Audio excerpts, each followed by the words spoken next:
Hi everyone, welcome to OC Aviary for episode 8 of Breeding British Birds. Coming up in today's episode, we've got the first young birds weaned of the 2023 breeding season. We've got a special look into some of our friends outside in the wild birds. And finally, one of the rarest species of British birds has started to make a move. So we start today's episode in the young bird room. Now, if you can't tell by the name, this is where we're housing all the young birds we've bred so far. So this is where we're going to get all the youngsters that we've weaned from the parents. They're going to go in here to molt out, and it just means we've got our own dedicated place for them, because there's certain things that we will need for birds that are molting that we won't need for birds that are breeding, and vice versa. So we've recently updated it, so it is different than it was last breeding season. We've took all the wooden cages down, we've took the big wooden flight cages down, and we've replaced them with PVC cages. These are more canary style, and some larger Gahoo cages, which are probably more ideal for even some larger British finches, like maybe green finches or Siberian bullfinches, for example. And it's going to be so much easier to clean in here, and I'm very pleased with how it's turned out so far. And we've also got some PVC show cages behind the camera to take a closer look at some of our youngsters. Now, in this big block of cages here, we've got basically all the yellow-based canaries. So we've got some rasers, we've got some crossbred fifes or feeders, and we've got some yellow agate opals as well. They're all ranging between 30 to 35 days old. Behind here, we have our frill canaries. We have 6 frills we've bred so far.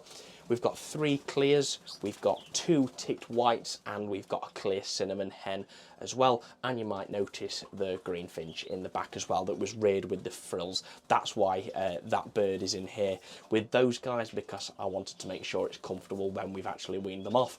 And down here we have any sort of colour fed or red based birds. So these birds do need to be colour fed. We've got some red factor chicks, we've got some crested canary chicks, and we've got 3 siskin mules. Now all of those will be colour fed. It'll be red for the red factors and the cresteds, and for the siskin mules I'm not quite sure. I think it will be red or orange, maybe yellow, but I've not quite decided on what I'll be doing there yet. But they will be moving into here relatively soon, just once I'm comfortable with them feeding. And we've got a flight that all the yellow-based birds will be going into very soon. Now, on the diet of these birds, when you wean birds off, you need to make sure that you don't transition them too harshly and too suddenly. So I've been giving them egg food in a big tray, and I'll top that up at least 2 or 3 times a day, once in the morning, once sort of midday if I can, and once in an afternoon. And I'll put some petit pois in there as well, some peas. And that is mainly because when we've got warm weather, I want to make sure that the birds are hydrated. And I have found that some birds, particularly the smaller ones like the rasers, were fine to wean off, but they were eating a lot more peas than they were egg food, and I didn't want to transition them too hard. Now what I have done as well, just to add for them, is in our seed hoppers I have put a few with some hard seed in there, and some of them, like the siskin mules that are already on that hard seed, having a good time eating that. So I'm giving them a variety, but so far so good. I'll get some vitamins in their water fairly soon, and colour food for the little red-based birds. And the parents of all those young canaries are doing excellent. We've had a brilliant season so far with the canaries, and we've got 12 pairs. For anyone who hasn't seen the previous episodes, they've all been doing relatively well. We've had youngsters from 10 of the 12 pairs, nests and eggs from 12 of the 12 pairs. So I really can't complain too much. Now, in an ideal world, you wouldn't need canaries when keeping British birds. However, because British bird breeding and keeping is really not that easy, I found that having canaries as backups, as feeders or foster parents, is a really useful tool, because it might just save your season. It certainly has got me youngsters to the sticks that otherwise wouldn't have made it in the past. Now, we've got most of them back down on eggs, so we've got the frill canaries back down on their own eggs. One of the hens has only laid 4 of her own eggs, so I've put some siskin mule eggs under her as well, and they look fantastic. We've got a feeder canary pair now. These are going to be the basis of my overall feeding line that I'm going to develop over the next few seasons. So they've got their own eggs, but they've also got a bullfinch egg as well from our pair of bullies that only laid 1 egg this time. We've got a rasa on some red poll eggs due to hatch any day, and something else under there which is quite exciting we'll talk about soon. We've got other birds that have actually not laid an egg. We've got an old Irish hen down here. She has built a nest, not laid any eggs, so we've put some other canary eggs under her, and I'm hopeful that they'll be full and she will indeed actually hatch them for us. So relatively good with the canaries, I'd say, this week. Actually, I do tell a little bit of a lie. There's one thing that's happened with the canaries this week that's not ideal and has not been pleasant, but I'm going to have to share the experience with you guys because it's the reality of keeping and breeding birds. This stuff does happen from time to time. Now, viewer discretion's advised. If you don't like blood or anything like that, please skip along about a minute or so. So this is it. So this is a yellow agate opal new colour canary hen. And you can see here this thing hanging out of her rear end, her cloaca. I'm not quite sure what it is, but it definitely isn't supposed to be there. This has come from her pushing an egg too hard, and she's basically had a prolapse and her insides have become outsides. Now I've had to get some disinfectant and clean this off, and then very carefully massaged it back inside of her with a cotton bud. Now this is obviously not ideal, this is horrible, and I've only ever had this happen once before, and this was the same hen last breeding season as a young bird. So she is now going to be retired if she survives this. That's it, she's now going to go and live in an aviary and never breed again, because we can't have this happen to birds. It's not very nice for them, as you can imagine. It's not very nice for me either. So either way, this has happened, not very nice, not very pleasant, and I did have to remove a load of feathers from her rear end as well, because she couldn't properly defecate and they'd gone all over her feathers and solidified, and it was a real mess. So she is retired from breeding now. I've cleaned her up and she's currently in the house keeping warm with a good amount of seed, clean water and some blue moor as a bit of pain relief, and I'm hoping she does pull through. On to some good news then, because finally we've got some exciting news with the bramble finches. They have finally started to make an effort of starting to breed, which is brilliant news. Now, we've had the brambles for about 3 months now, and we picked them up at the start of March, and pretty much come April, when I come to pair them up, the male smashed his foot up, got stuck in a cage bar, and it looked like the breeding season was over before it even started. Well, since then, he's made a very good recovery. He's been getting fit. He's been making these shrieking noises like you'll keep hearing, like that, which shows that he's starting to come into condition. And the same for the female. She started to show interest. She started to pick up material. She started to show interest in the cockbird. They've been feeding each other, and I've seen her for the first few nights now actually starting to pay a lot more interest in the nest sites. So what I've done is, I knew that they would be unlikely to do anything before June, so I've just started to increase the amount of live food over the past few weeks, giving them pinky maggots, hemacia, and finally buffaloes, which are like mini wheelworms. And big thanks to Shane at Direct Bird Products for those buffaloes. Really big thank you to him, and I'll leave a link in the description to the Direct Bird Products website.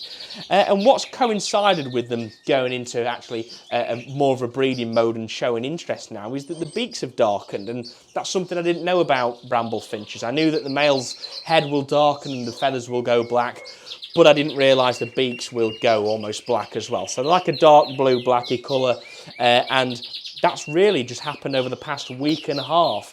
So great news that they've finally started to show interest. The hens started picking up material, and I've added another nest site just here, actually almost in front of the window. It's a wicker pan in there. There's a hang on the front nest site, a bit of fake Christmas tree around it. So she's got 2 options now of a nest site for where she's going to go to nest, and I'm just really hoping that we might get some good news coming in the next few weeks. So keep your fingers crossed for us. Now, we don't very often cover wild birds on this channel, but something has happened over the past few weeks that I really wanted to share with you guys. And there's an apple tree next to the bird room, and a few years ago I built a nest box, put it up there. I had just out of some scrap wood, and we've recently had some success with it. Now, I do encourage you, if you do keep birds, just try and help the wild birds as much as you can, whether it be giving them that discarded egg food or a little bit of uneaten seed. It really does make a difference.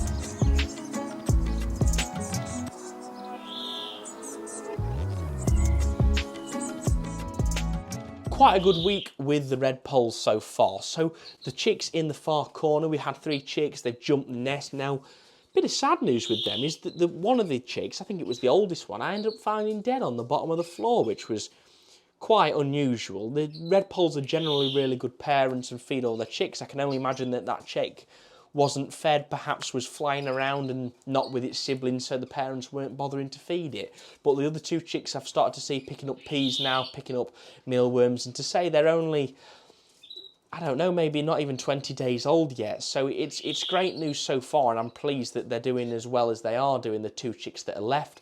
For the pair here, their first chick, their red pole chick in there, is looking excellent. I would expect that to jump the nest within the next couple of days.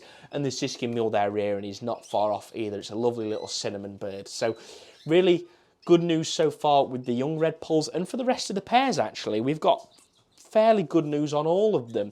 We've got a pair that have built up now here, another pair built up, another pair 2 down the bottom have built up, and then we've got a hen that has actually removed the wicker liner and laid 2 eggs on the nest felt, second egg today. So I think overall, we've got fairly good news with the red poles. The only thing is that only 2 of the pairs have actually built up and successfully reared chicks. The other pairs are either laying random eggs or building nests and ragging them. So we'll see what happens, but it does seem to be a bit more of a move forward this past week. The twites are now back down on 5 eggs as well, which is great. So this is her second proper round. She had a first round of 2 eggs that she just didn't even sit on. She had a round that were clear, and she's now on the second round. There's 5 eggs underneath her, and I'm really hoping they're full. And what I have done is cut up the cockbird a few days ago, just took a couple of feathers off him and sent them off for DNA sexing. So I'm hoping by next week's episode we'll have a definite outcome of whether it is a cock or a hen, what is supposed to be the male, and then if all's well and the eggs are full and it's a male, that's great. But if it's a female, then we're going to have to make a few adjustments with our pairs. The last week in May has probably been the most successful week, finally, we've had with the greenfinches all breeding season. The pair in the far end have been rearing 3 chicks for a few weeks now, and the first one has jumped the nest, so we've got a chick running about on the floor, and we've got 2 chicks in the nest that are looking like they'll probably jump within the next few days. Now, I've put the egg food pot on the floor with some petit pois in there for that chick. I'm hoping it will start to look at it, trying to feed itself, just in case the parents decide to ignore it a little bit more with the other 2 chicks in the nest site. For flight 4, the hen is now sat on 4 eggs, which is great news, and that is one of my better pairs of birds, so I'm really hopeful that they're full. Flight 3, the pair have built a freestanding nest. It's another pair with a freestanding nest. However, this time they've built it actually on a support. So I'm quite hopeful and, yeah, just hopeful that it won't fall through and we won't get eggs all over the place.